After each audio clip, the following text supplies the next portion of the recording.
បងប្អូនហើយយើងអត់ដឹងថាខ្លួនយើងមួយខែក្រោយកើតអីទេអ្នកខ្លះគាត់មកពិនិត្យសុខភាពមួយខែមុនថាល្អទាំងអស់តែមួយខែក្រោយមើលទៅឃើញមានមហារីកបាត់ឬក៏មួយខែមុនគ្រាន់តែការៈល្វើយអស់កម្លាំងតិចតួចឆែកសុខភាពឃើញនៅល្អឡើយខែក្រោយ2ខែក្រោយឃើញមហារីកបាត់អញ្ចឹងសួរថាដំណើរដែលយើងគ្រប់គ្រងបានគឺតែថ្ងៃហ្នឹងទេដូចធម៌ព្រះអញ្ចឹងលោកថាយើងអាចគ្រប់គ្រងបានពេលវេលាឥឡូវហ្នឹង at the moment ហ្នឹងថ្ងៃក្រោយថ្ងៃស្អែក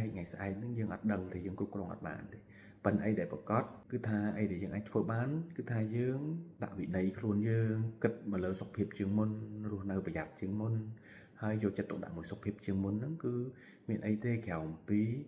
គេណែនាំឲ្យពួកយើងអាសាទៅឆែកសុខភាពល្អិតល្អន់បែបស៊ីជម្រៅ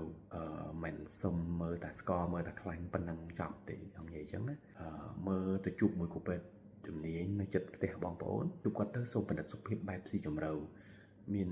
មើលឈាមមានពិនិត្យសូដន់មានពិនិត្យមាត់ស្បូនមានថតសួតមានថតអេកូពោះមាន scanner មានមើលឈាមល្អិតល្អន់ស៊ីជម្រៅគ្រប់សរីរាង្គអញ្ចឹងទៅយើងពិនិត្យសុខភាពញឹកទៅឃើញអីសង្ស័យគ្រូពេទ្យគេបណ្ដេញរកបន្តស្រាវជ្រាវបន្តទៅអាចឆាប់ឃើញនៅដំណាក់កាលដំបូងឆាប់ព្យាបាលចំទិសដៅទៅឱកាសជាដាច់ខ្ពស់អញ្ចឹងមានច្បល់ប៉ុណ្ណឹងបងប្អូនពាក់ព័ន្ធមួយចម្ងល់ថាធ្វើម៉េចបានដឹងថា